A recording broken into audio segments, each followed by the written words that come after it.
So today we're modernizing, and I've actually got a lapel mic on, so if the sounds a bit weird, someone wants to pop up on the comments and let me know. We'll get it adjusted, but hopefully the audio will be better for the future. So today we're going to talk about family, the concept of family. So I want to start with a good quote I found. You don't get to pick your family, but you can pick your teachers, and you can pick your friends, and you can pick the music you listen to, and you can pick the books you read, and you can pick the movies you see. You are, in fact, a mashup of what you choose to let into your life. You are the sum of your influences. The German writer Goethe said, "We are shaped and fashioned by what we loved." And that quote was by Austin Kleon, whom I don't know, but I thought was a good quote. So when we talk about family today, I want us to think about it in the context of our idea of how we better the world, right? So we better the world by starting with ourselves, and then we extend it to our family, to our community, then the rest of the world. So that kind of clearly puts the focus on this intermediate family community area. But what is that? What is a family? If you think about it in a traditional sense, it's the people you're related to by blood. But what does that do for you? Where does that come from? What's its purpose in today's world? So there are a couple of things that people consider when we're talking about family. So one's the nuclear family, and that's kind of what we would think in America is the traditional quote-unquote family, although there's nothing really that traditional about it. So the nuclear families, you usually have two parents of opposite genders. You've got a couple of kids, 1 to 2 kids, living separately from the rest of what you would call your extended family. So it's the nuclear family. The other model to that is what we would call the extended family. And so in the Mediterranean, the Middle East, and in a lot of other places in the world, so they live under that construct where you usually have an older, grandparent. So you've got a grandparent, usually the grandfather, doesn't really matter which one it is. And then you've got a number of people living in the household, usually some adult children, grandchildren, possibly aunts and uncles all together, kind of conserving all of their resources and using them on behalf of the family. So that's a different model. And then today, we see some even differing models from that in terms of people who are, saving their resources due to whether it's college debt or whatever it happens to be, living with friends or family of friends, right? And so we pool all of our resources together to try and make an efficient structure. But why do we need it? Why do we need family? We've talked about this a little bit before, that humans are social creatures, right? We need a group to be a part of. We need that support. As individuals, we are fragile. And so when we are considering family, we should be very deliberate about it. How do we want to build that family? What does it do for us? So there's some different things that people consider when they're choosing or falling into whatever kind of family construct they think is going to work for them. So privacy, right? A lot of times you want to move out of your house. You want your privacy. You want your independence. You want to be mobile so that you can follow job opportunities or resources into a different area. But you also, when considering family, should consider things like efficiency, economy, and thrift. What's the best structure? How do you come to an agreement on what the family should look like? What are the roles of parents? What are the roles of other family members? What are the roles of children? What are the relationships between those things? How should that look for you? I think those are questions that we have to be deliberate in asking, because a lot of times we just do what everybody else does. We have kids because other people have kids. We get married because other people get married. So I think we should spend a little bit of time today thinking about those questions and coming up with some different considerations of what people should factor into their family construct. And of course, all this goes back to the evolutionary construct of the tribe. Who's in your tribe? Who's not in your tribe? How does the tribe work? And what does it do for you, right? It provides that redundancy so that you're taken care of when you're sick or when you're down on resources, or the same for your children. And So the tribe is, there's some good research on this in terms of Dunbar's number, if you've ever heard of that. So it's guys came up with this idea that 150, thereabouts, somewhere between 100 and 200, is about the number of people you can kind of know casually, right? You can know who they are. You know a little bit about them. You can understand maybe their values a little bit. And then there are, at smaller levels, are more intimate levels of relationship. So 5 is kind of your immediate family and friends. And then 15 are people that you know very well and could rely on for sympathy and resources. And then 50 people is kind of your work unit. And there are military parallels to that too in terms of unit size. And then up to about 1,500 or 2,000 people is about all the people you can recognize, right? So those are the kind of the upper and lower limits. But that number gives us an idea of kind of how the structure all fits together. You know, we have different overlapping circles of different sizes that help provide us different levels of support. And so going back to that tribe, again, it's necessary for human survival, and not just for human survival today, for me, for you, but for our kids, to build the resources and the future that we want to see for our children. And so children's kind of the next little topic that I want to talk about, because I think a lot of times we forget about kids. Like, they're omnipresent, they're always kids, people have them. But do we ever sit down and think about, you know, why? The why of children, the concept of children, right? So a lot of times we fall into it, and as a parent, depending on when we have children, will determine pretty strongly how much we've had time to think about it. So for my wife and I, we were a little bit older. We waited until we were both over 30 when we first had kids, and we had a lot of time to discuss and think about children. We both also helped raise our younger siblings, who were both about 10 years younger than us. And that gave us, it was kind of like having kids with training wheels, which was nice. You learned a little bit about raising kids, but you weren't ultimately responsible for them. And so that, like, going back, is a little bit of an example of that extended family model. So when we're considering kids, they're really, you know, everyone says children are the future, and it's sort of a, you know, just a saying that doesn't have as much meaning anymore, but it's really true. And that can be both good or bad. So when we're thinking about children, what do we want children to be? What do we want them to look like? I don't mean in terms of appearance, but what do we want their characteristics to be? What do we want their world to look like? Because they are literally the future of humanity. Because we're all going to die, and they're still going to be here, so they are humanity.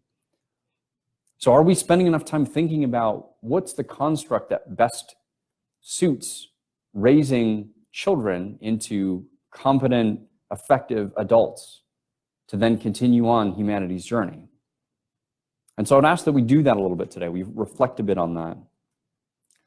And here's the thing, is you don't need to have your own for this to be an important topic for you. Even if you don't have any kids, even if you're just an aunt or an uncle, or you were the only child and nobody else around you has kids, they are still critically important because they live in your world. Or said another way, you live in their world. And so when it comes to things like votes for education funding, or what we're going to do in terms of resources for kids, nutrition, making sure they don't go hungry, setting up good social structures and support for them. To me, it's the ultimate investment in the future, beyond infrastructure, beyond economics, beyond whatever it happens to be. It's children. And of course, that goes back to what we talked about last week, I think, with education, is it's the ultimate investment. Because those are the people that determine the stability of humanity's future. And so they are a part of life. Whether or not you're going to have them, they're a part of your life. And it's not a concept that we should ignore or just let go. Ideally for parents, children should be an affirmative choice. It's something where we say, I want to have children. I want to have children despite the fact that it's a lot of work and it's hard, because I feel that I'm the kind of person who can invest in children well, and I want to take that responsibility on. To me, if you go into having children with that mindset, you're doing a serious service to the future of humanity, because you're trying your best to invest in that kind of a future where your kid is a productive member of society. And we'll talk a little bit more about what that looks like, some of the concepts surrounding that. And then I think what's really important is that we need to learn to raise children before we have them. Now, you cannot be prepared for everything that's required to raise children. You can't do it. It's not possible. But we can take the time to learn from others who have done it. Do a little bit of reading and research. You would think for the most important job in the entire world of humanity, we would spend a little bit more time. We read, when we're setting up our computers, and we read when we're setting up our phones, but seldom, I think, on average, do we read about raising a human being, and maybe as much as we should, for how important it really is. And that's where, so if you don't have the traditional extended family model, it can still be valuable to reach out to others. You can basically adopt people into your family. Say, hey, please, can you help me out with this? Adopt a grandparent or adopt an uncle or an aunt and say, can you, I'm losing my mind here. I could use a little help. All right, apparently we had a Wi-Fi issue, so back on here. So that there weren't books about how to raise a family and how to raise kids before the nuclear family. So again, I don't know whether that's true or not, but there certainly seem to be a lot of them today. A lot of people with ideas on how to raise kids, and I think a lot of that is because we didn't have to come up with it on our own. We weren't all forging the path. We aren't all reinventing the wheel. That we could rely on others to help us learn some of the lessons that we need to help raise children well. And so I think it's important to build an extended family, even if you don't have, the traditional bloodline extended family. So whether that's through friends, people who are like you, through the church, like this, we can build into each other's families so that we have support. And we need help. Anyone who's been a parent knows that you need help at some point in the journey, usually at most points in the journey. But our culture says, figure it out by yourself. Don't ask people for help. Don't show weakness. And to me, that's entirely the wrong attitude to have when it comes to raising children. So how do you raise kids? I'm going to offer some things that I've learned in my time. I am by no means a parenting expert, but in the course of studying for the church and for other things, I don't know what's happening.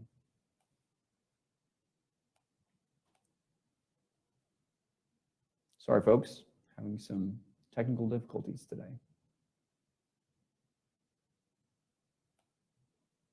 Well, it still appears like it's going.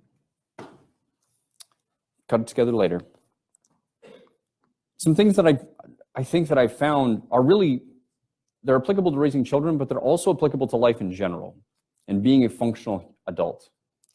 Because that's the whole point of raising children, right? Is to make them into a functional adult, not to have dependent children for the rest of your life. So one of the things is to teach gratitude and perspective for happiness. If you go back to our happiness service, I talk a lot about exactly how that works scientifically in the mind. But teaching people to be grateful and to learn about different people and what they have gone through helps give them the perspective to manufacture, if you will, their own happiness. People who control their happiness instead of letting others control it for them end up being happy people. Crazy, right? So if we teach children that gratitude and that perspective, they're the ones that are in control of their life. The next thing is to model good behavior, right? As kids are growing up, my theory is basically they are animals, and they're very poorly trained animals. And if you think about it from the psychological development standpoint, that's true. They don't understand consequences, especially when they're very young, neither short nor long-term consequences. And then even once they understand consequences when they're a little bit older, say 5, 6, and 7, they still don't have the emotional maturity to stop themselves from doing things that they really want to do. So they know it's wrong, but they can't quite do the forecasting and say, I'm going to get in big trouble if this happens. And then once they reach about 8 or 9, somewhere around there, then they learn about consequences and they're able to start regulating their behavior to account for that. So that means in the early stages, we have to model the good behavior. we have to maintain significant self-discipline as parents. And this to me is one of the key principles. It's not about disciplining your children, right? Which usually just means punishing or consequences. Those consequences are important, but it's much more about being disciplined as a parent. If you don't want your kids eating sugar, don't let them eat sugar. If you don't want them watching TV, don't let them watch TV. And they're going to do their very, very best to push your boundaries, because that's what they're designed to do. They're designed to test the boundaries of the world. I have to remind myself constantly that their job is to be tiny scientists. And a good scientist knows that you don't just test a boundary once, you test it repeatedly, over and over and over, and make sure the results are the same. So they're going to ask you for the thing they want hundreds of times. And you have to be disciplined to not get frustrated, or as much as you can, and to maintain the line. That's what disciplining your children is about, is maintaining the framework so they understand the constructs and the rules of the road for their life. And then the same thing, just, in terms of, the idea of monkey see, monkey do. If they see that you can regulate what you eat, they're going to regulate what they eat eventually. If they see that you think fitness is important, then they will think fitness is important. And a lot of times they won't even notice. So just maintaining that good, those good traits and habits for yourself are going to give kids that opportunity. The next one is to celebrate failure. And I don't mean that, we give everybody a trophy even though they didn't do anything. That's celebrating mediocrity. What I'm saying is to celebrate failure. When they try and they fail, we celebrate that. So a perfect example, so my daughter's learning to write her letters.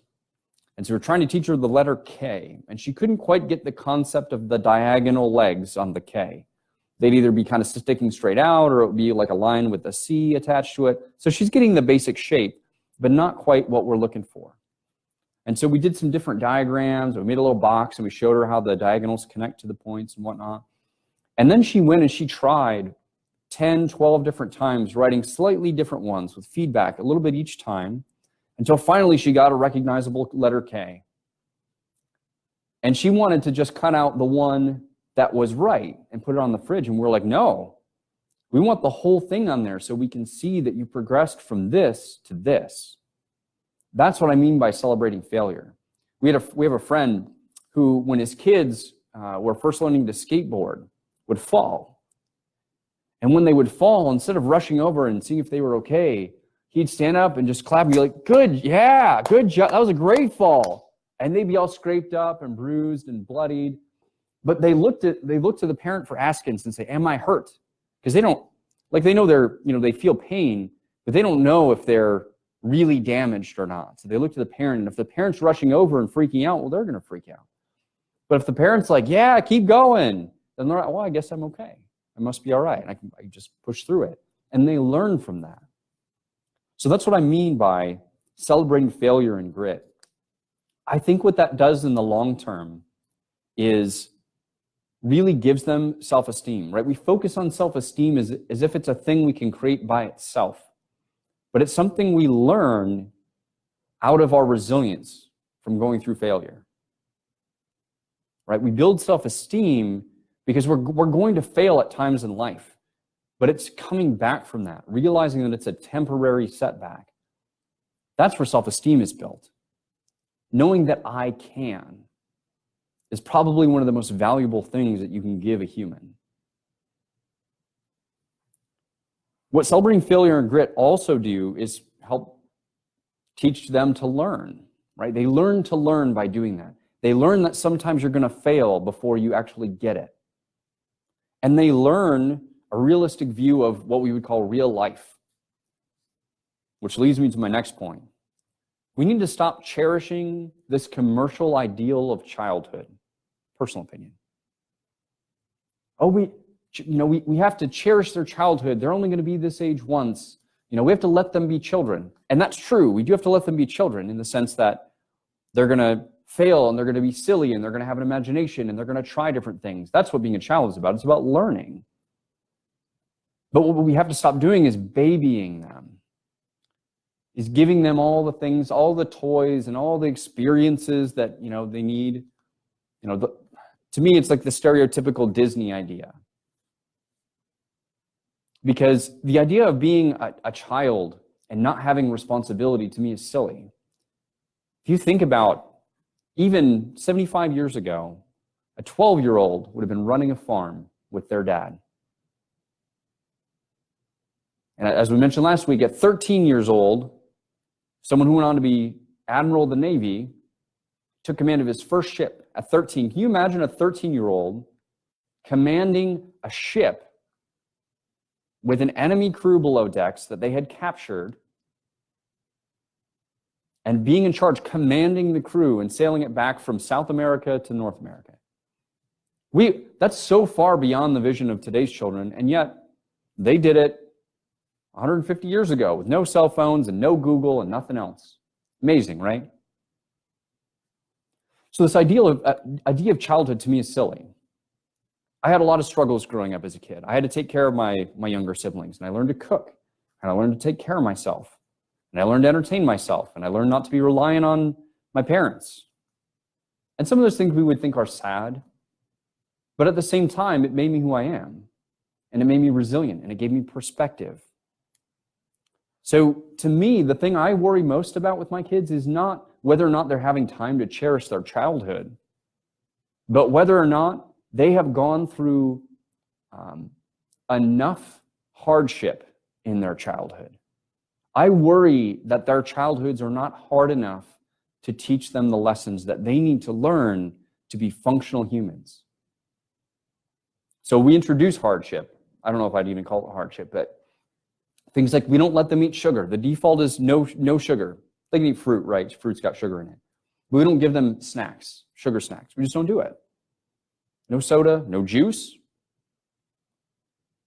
And that's for their health. And they want it because it tastes good and their friends get it, right? So that's a hardship for them because, they're going to get to that point, well, Susie's mom and dad let them have that. It's like, well, that's great. That's a choice that they made. This is the choice that we have. And you have to deal with the fact that you do not always get what you want. So I think children, quote unquote children, are capable of so much more, and we hold them back. We as parents in today's age and as a society are holding children back from their potential. We're telling them to wait, don't try, be kids. When kids could be running businesses that they're interested in and they're passionate about, or they could be inventing. As we see kids who have invented things, we're like, oh, they must be geniuses. I think, and there are some people who think that all kids are geniuses. You just have to let them be it. Give them the circumstances to flourish. And so those circumstances look like communities that are supportive, where kids have opportunities, where they can experience diversity of thought, where they can consider things, where they're safe, where they're nourished. There's an analogy that I like that I think I mentioned last time. You don't make kids. It's not an industrial process where you piece them together as they get older and older and bolt things onto them until they're a functional adult. You don't make them anything. They become what they will become. So what we do is we grow them. We try and make sure that the circumstances that surround them are nutrient rich, conducive for growth, that there aren't weeds and things holding them back. So that's what we need to do, but we don't have any control over some of the conditions, the weather, different things. And there's a sense, or there's a point at which we have to let go. Otherwise, we strangle what we're trying to grow. We shade it with our, loitering. And so when it comes to raising kids, it's the scariest thought that you don't have any control. At the same time, it's a little bit freeing. Sometimes you're not going to win. Sometimes the oddities of genetics or circumstance or who they run into in social groups, you don't have control over that. They're just not going to end up the way you want them to end up. And that's okay, but you got to realize that you don't control that. And in letting go of that control, We allow kids to have that failure. We allow kids to experiment and learn for themselves. And we do our best to guide them, but ultimately it's up to them what they will become. And I think that's important for us to know. So back to the community piece. So how do we set those circumstances where kids are able to grow? So in terms of family models, there are some different ones. So like I talked about the extended family, the family compound, right? So there are places, particularly in the Middle East, where a family will live in a compound with different kind of apartments in it. And they all live there, and they're all related, but they all kind of have their independent places where they live. Hey, Rena. And so that's something that I've considered in the long term. Right now, I've got to be very mobile for my job, so it's hard to establish sort of a place to live and build up. But I've talked about with some of my friends, establishing a plot of land, and then we get different houses on it. And then we don't have to interact with each other if we don't want to, but we can. And we have people who are like-minded, who are supportive, who may or may not have kids. Luckily, my group of friends is fairly well educated, so if we wanted to do it in our earlier years, we could provide schooling for them. We could provide resources. But then we have other people to rely on. If nothing else, then for date nights or teaching kids something different. And so that's kind of a combination of the family compound, the extended family, and then what I would call the invitational or the choose your own family model. Not sure what's going on with the live stream today. So how does that look, right? So today you can invite your friends to be your family. Something that says family is blood only. So I would recommend having good conversations, maybe building a roommate contract or a compound contract so people know who's responsible for what and what the interaction is going to look like, right? Because if we're building this new construct of family, we need to know what it means. But even if you don't go with these, different kind of models, at least build a network of support. Build your own family. Whether it's a church like this, or whether it's just a social group, especially if you have kids with other parents. So Jen talked about that a lot in her service that she gave, that it's very important for people to have a support network. So build that. And then this, of course, supports the idea of the church that we want to build eventually, which is really like a neighborhood church, limiting it to a very small scope, a couple hundred people per church, not a mega church where everybody comes in from all these different places, an actual community resource center based in the church for a neighborhood. And then those people, and they're near you, and you can rely on each other. So this concept of extended family works well, I think, within the concept of the neighborhood church. So what do we do with this? There's a lot of questions to consider and different things to ponder. But what do you do? I'd ask that you write down your family goals, even if you have no family right now. Even if you're young and you have no kids and no spouse or significant other, write down what goals you would want for your family. And they'll probably change over time, and that's okay. But without a goal, we don't know where we're going. So write down your family goals. And even if you do have a family, do this. Goals for you as parents and what you want your kids to look like on the other end. What kind of relationship do you want when your kids move out of the house? If you want them to move out of the house, which we do as of right now. What does successful parenting look like? And then what does a functional family look like to you? I remember seeing a quote from an Army colonel who said, "I will at some point leave the military. My military service will end. But my goal is that my service ends before my family does." Because having family in the military is sometimes a little bit more difficult than usual. But even in non-military life, maintaining a family is difficult. I think it's half of all marriages end in divorce. Not a really great success rate if you think about it. So we need to think about on the front end, what does success look like for me in terms of my relationships and my family? And going forward, what do I want it to look like from now? What does that look like for me? So with that, I ask, that you think about what it is you are grateful for from this week, as we usually do, and then what you're looking for in the week to come.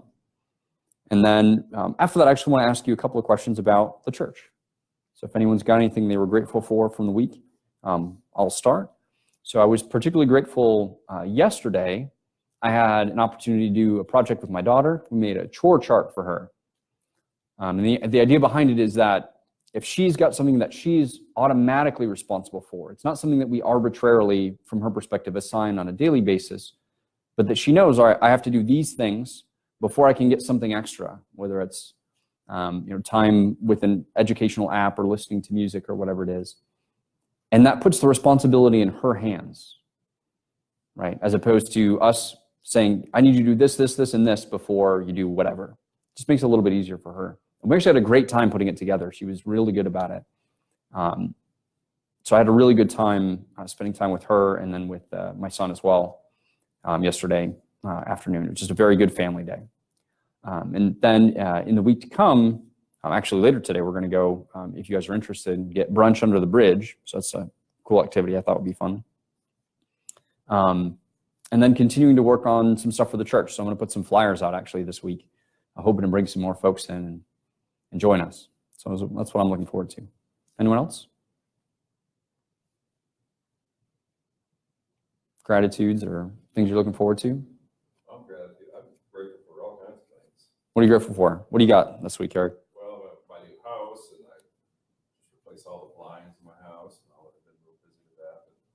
But I'm looking forward to a lot of things, and for everybody's information too, like on Friday this week coming up, it's comedy at the Port Grill. It's a bash event, a meetup.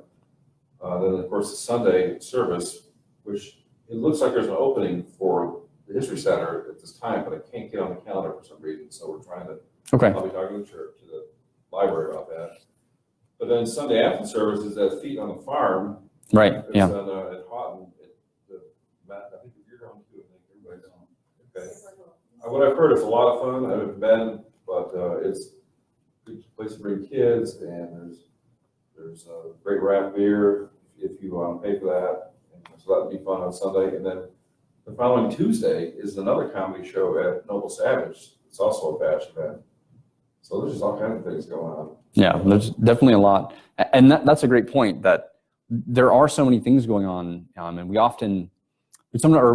sometimes get stuck in our own lives and we forget to look out and see, what could I do that's fun? Maybe something that would get me outside of my comfort zone a little bit, get me engaged with some other folks. So those are some great things. So the next two, I think you said Friday is comedy at Port Grill, and then Sunday after service is Feed at the Farm over in Houghton. So those are great ones.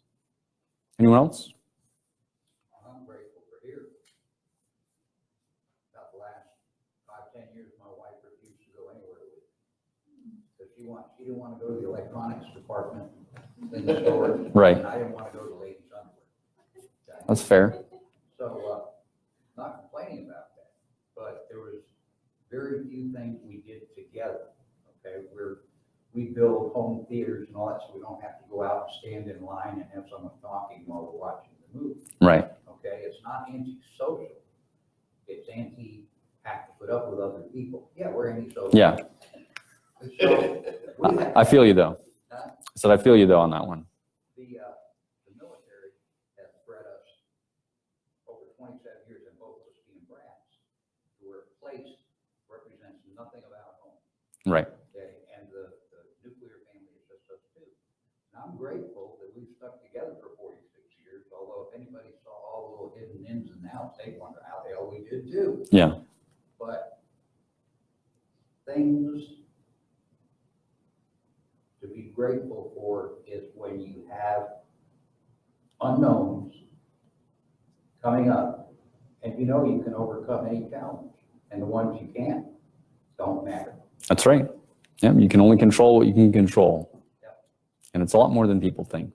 So I think that's a great point. So just having the opportunity to do things together is huge for a relationship. I read a study just the other day that said, I think it was related to sex in particular, but people with healthy sexual relationships, couples, were people that did new things together in particular. They went out and found something different, whether it was, let's say they both took up rock climbing or whatever it happened to be. That new experience is the thing that maintained the spark. So I thought that was an interesting read. So related to what you had mentioned. Did that same mark. Did you? Yeah. Yeah. Not necessarily sex, but rock climbing, Right. skydiving, or, whatever, biking together. Yeah. Doing new activities. Something new. It's an Yeah. interesting part. But, like Eric and Derek, I'm grateful for this group and the new things coming up. It's been a couple of weeks since I've been here and I missed it. Well, good. So, and I'm grateful for my daughter.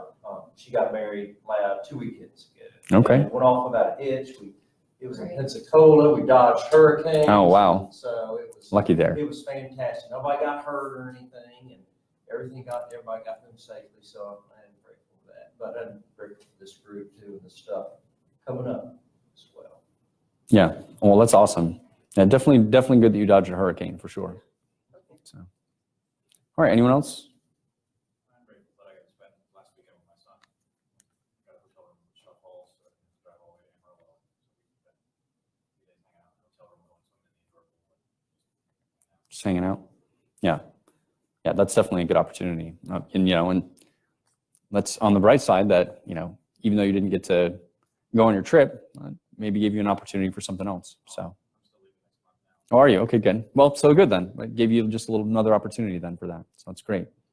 So here's what I'd ask you, and I mean this a little bit tongue in cheek. Why are you still here? What is it that's brought you back? And the reason I'm asking is because the whole idea with this church, again, is not about me. It's not about me standing up here talking. It's about us engaging. It's about building community and building a church, a humanist church that supports the people who have not had it before and making it work. I don't care if you guys voted me off the board. There is no board, by the way, but if you voted me off the island and found a better way to do it because it still suits my goal of trying to make community for us and build a better humanity. So what is it, you don't have to answer right now, but what is it that's working for you? What is it that's not working for you? Why did you miss it? If it went away after this week, what is it that you'd miss? And then as you think about those things, would you be willing to do something as simple as tell somebody who you think might be interested? Or write a short paragraph that says, this is why I enjoy being a part of Being Human Church. Because we do want to grow this, right? And so we've got our little area, and some people have heard about it, and we're growing slowly and steadily, which is awesome. But how do we make this available for people? Because I've heard from others that I wish I had known this. I just moved away. I wish I had known this before I moved. So how do we get the word to those people? How do we give our service to those who need this community? So I'd ask you to think about those things and get with me afterward to say, to give us some of that feedback so that we can bring it out to other people and say, hey, this has worked for these folks. Maybe it will work for you. And we're going to try and continue to grow this community and this experience. Do you want to vet people before we invite them? Because I had thought about inviting the people, Pagans, Freeport, and. No, I would say let's not vet people. There is no reward without risk, right? Okay, well, that was what I was hoping. Absolutely.